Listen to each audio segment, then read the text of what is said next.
Do not forget the people of Afghanistan. That's the message from one doctor who's worked there since 1990. He's Alberto Cairo. He's an Italian and he's chosen to stay there. He's the head of the physical rehabilitation programme of the International Committee of the Red Cross. And he described the current situation in Kabul as he sees it.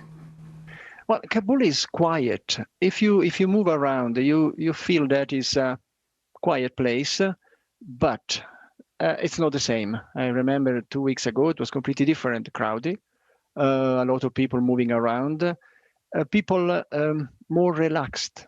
Now, no, they are not. Now people are tense, very few women in the street. And it's like when you are waiting for something to happen and then something that is not good. So the feeling is anxiety, is people are nervous, and it's a kind of quiet situation, calm situation, but in reality is not, is hiding something. What do you think you are waiting for?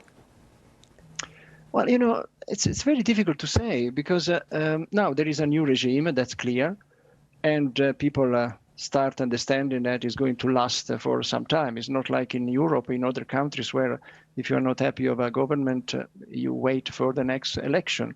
This is something that is going to stay, but they are waiting to understand in which direction this new regime is going to go.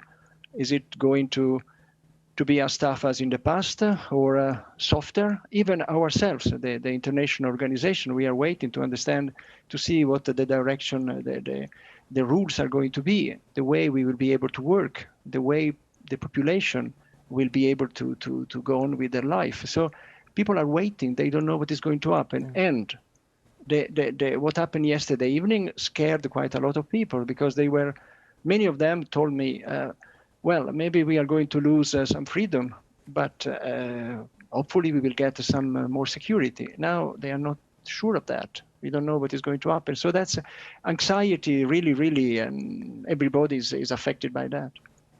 You could have left. What prompted you to stay? Well, I work for the International Committee of the Red Cross. If we leave, who stays? I mean, we are supposed to work in places at war, and Afghanistan is definitely a place at war. So we hope to be able to do quite a lot. There is, and there will be quite a lot of to do. And then I see already in our rehabilitation center, we receive in the past days, we have seen already many people coming and asking for assistance, for help. Someone asked for job, for any kind, and people that in the past had never come.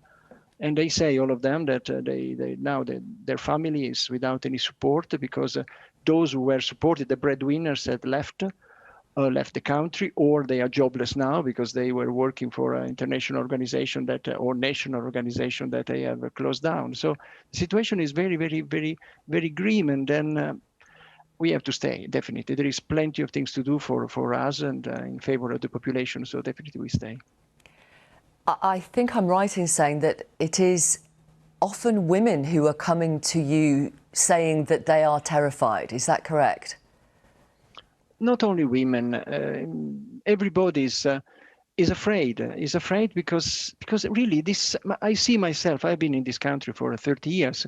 I'm not an Afghan, but of course, after so long time, I think I have some feeling more than other expatriates for the Afghans, and I really see that the situation is too uncertain. People do not know what to do, and women in particular, they are afraid to lose the freedom they had before, the little freedom they had before. They lose things that in the past they managed to achieve through education, through in many ways. So yes, I confirm that women are more afraid than other people, and I understand it. Do you find yourself in the position of, at this stage, at least anyway, having to trust the Taliban? Well, definitely, we have.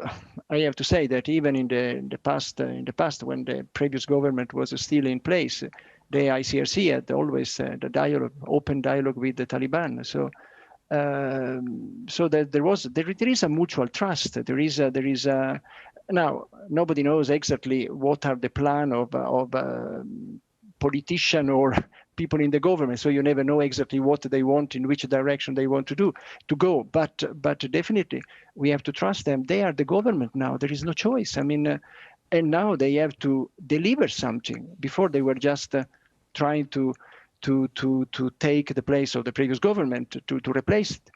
But now they have to deliver something. So definitely we have to build a relation of trust, and then definitely there is no choice. That's something that maybe should have been done by the previous government as well. So something more dialogue. It's the only way. We cannot go on with the war for the next how many years? Now 42 years of war. Is it not enough?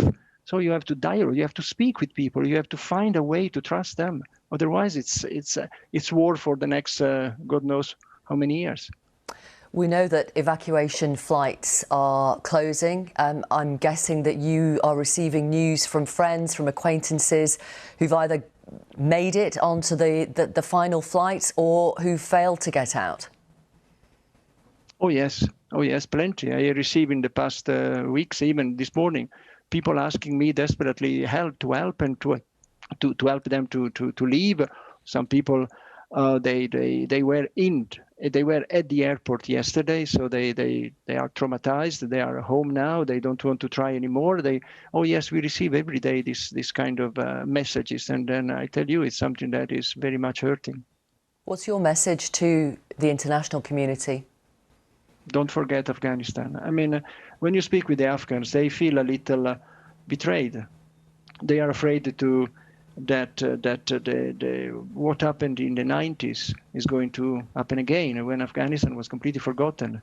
Well, at the time, the means of communication were much less than now. So now people abroad know what happens in Afghanistan, and the other way around. So it's going to be hopefully a little more difficult to forget Afghanistan. But I hope that still Afghanistan is going to be helped, and also the international community is going to keep an eye on the country, because to feel abandoned is one of the most terrible feeling that one can have. And then I understand the Afghans very well in this. Dr. Cairo, thank you very much for giving us your time this morning at such a busy time, I know, so we really, really do appreciate it. Thank you. Thank you.